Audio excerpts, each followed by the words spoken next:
Leitura do livro Simplesmente Francisco, de José Carlos de Luca. Capítulo 28. Atravessando o deserto. Senhor, deposito em suas mãos o cansaço e a luta, os desencantos e as alegrias destes dias que ficou para trás. Se os nervos me traíram, se os impulsos me dominaram, se dei lugar ao rancor ou à tristeza, perdão, Senhor. Francisco. Muitas vezes imaginamos que os santos são feitos de um material diferente daquele com que Deus fez os homens. Acreditamos que os iluminados não choram, não se zangam, não se entristecem, não se equivocam, não experimentam angústias, não sentem plenamente as dores da alma e as necessidades do corpo. Donald Spoto descreve muito bem essa ilusão de que os santos não seriam de carne e osso. A vida dos santos são geralmente escritos por pessoas que nos oferecem uma grave distorção ao cercar suas existências com halos literários, na verdade, reduzindo ou mesmo apagando a humanidade que Deus assumiu e nos conferiu, e que Ele usa para trazer-nos a si. Ora, nem mesmo Jesus deixou de revelar aspectos humanos durante a sua passagem entre nós. Ele chorou quando recebeu a notícia da morte de Lázaro, sentiu medo e tristeza nos momentos que antecederam a sua prisão, foi enérgico com os vendilhões do templo, sentiu fome e sede, queixou-se com os discípulos Pedro, Tiago e João, que não vigiaram com ele no Getsemane. É claro que a sua maturidade espiritual fez com que ele soubesse lidar muito bem com as características da condição humana, sentindo-as e administrando-as para que não impedissem a realização da sua missão. Creio que esse seja também o caminho que se apresenta para nós, isto é, a nossa evolução espiritual não pode ser um buraco onde colocamos nossas emoções e sentimentos para fazê-los desaparecer, como se isso fosse possível. E aí, sentamos em cima desse buraco, fazendo pose de anjo, quando, na verdade, como seres humanos que somos e ainda seremos por longo tempo, nossas emoções e sentimentos, que são parte integrante de nós mesmos, precisam ser reconhecidos, aceitos e trabalhados.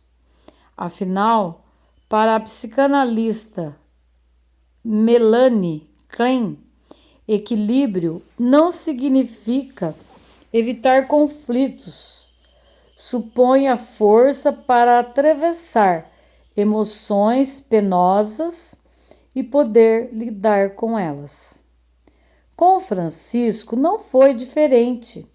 Ele foi denominado o Santo Alegre, mas isso não quer dizer que estivesse sempre alegre, que não tenha tido muitos momentos de tristeza. Ele também, com razão, foi chamado de Santo da Paz, o que, todavia, não significa que não tenha experimentado conflitos e disputas. Francisco foi um homem de muita fé e confiança em Deus. Entretanto, passou por diversos momentos de dúvidas e incertezas. É esse Francisco que me atrai e que me diz que eu também posso seguir pela mesma trilha, buscando meu desenvolvimento espiritual sem me desumanizar, porque é no meio das minhas rachaduras que a luz de Deus poderá entrar. Embora Francisco tenha sido excessivamente rigoroso consigo mesmo, submetendo-se a jejuns e penitências desmedidas, o que veio a afetar a sua saúde já tão comprometida.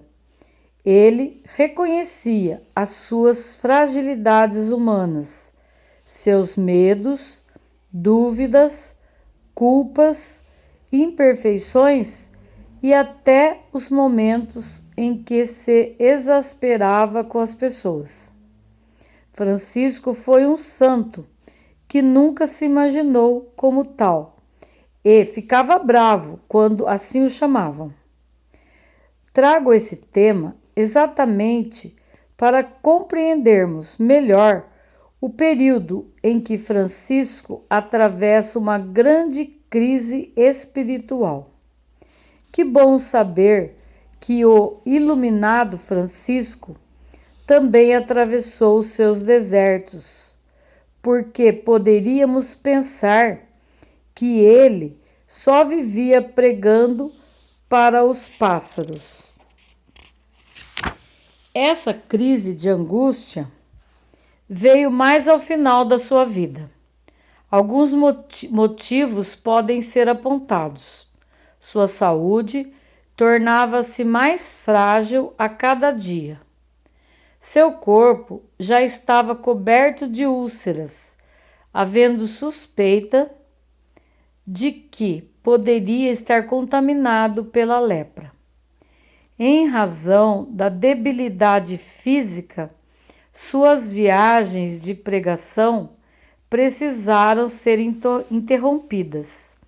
Sua visão estava comprometida e ele sentia que a morte se aproximava a passos firmes. Outro fator de grande inquietação consistia nos problemas surgidos na comunidade franciscana. A ordem crescera muito com novos membros e se expandira territorialmente a muitos lugares que Francisco não podia visitar por razões de saúde. Além do mais, segundo Chiara Frugoni, Francisco sentia-se incompreendido por grande parte dos frades, e isso aumentava o seu desalento.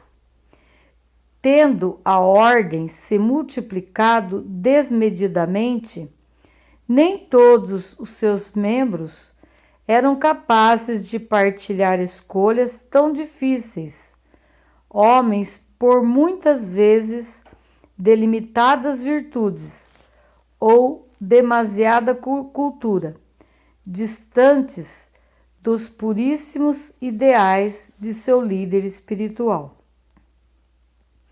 Num inevitável balanço de vida de quem se vê próximo da morte, a sensação de Francisco era a de que sua vida tinha sido um fracasso, quer pela completa decadência física que o impossibilitava de seguir sua tarefa, mesmo só tendo 44 anos de idade, quer pelo pesadelo de ver os rumos que a ordem havia tomado, muito distantes dos ideais de pobreza e simplicidade com que havia sido criada.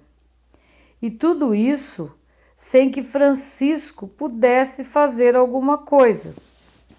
Foi assim que ele resolveu se isolar no monte em Verna, província de Arezzo, numa espécie de retiro espiritual, acompanhado de apenas alguns poucos frades.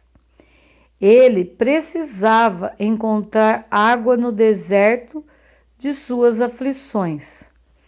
Precisava saber como seriam os seus dias finais.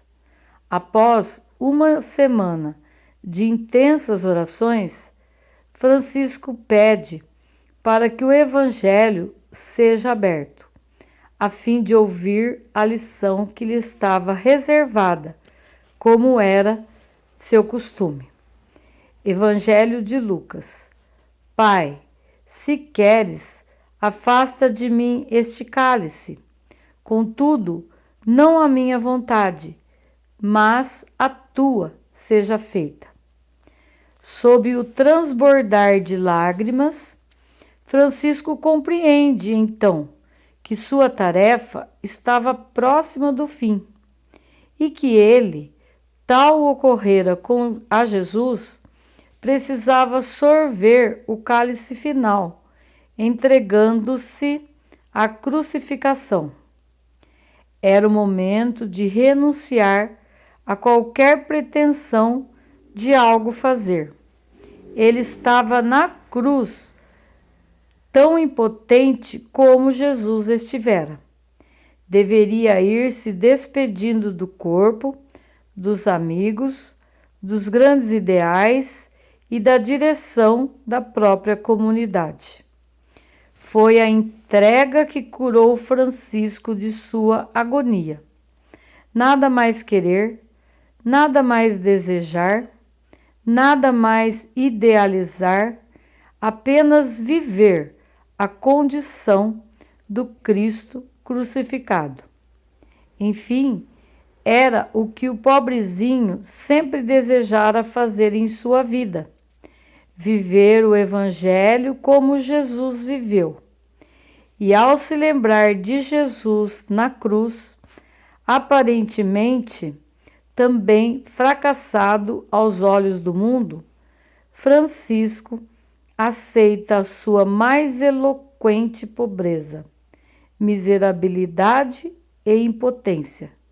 Novamente, o que era amargo se tornava doce. Dizem alguns dos seus biógrafos que logo após esse momento, e ainda no Monte Verna, Francisco recebe no corpo as chagas do Cristo. Outros biógrafos, no entanto, contestam tal versão, alegando falta de comprovação inconteste do fato. Seja lá como for, o que me parece mais importante é que Francisco, indubitavelmente, foi o ser mais apaixonado pelo Cristo de que se tem conhecimento na história do cristianismo, tendo decalcado em sua alma a paixão de Jesus por todas as criaturas de Deus. Que mais era preciso?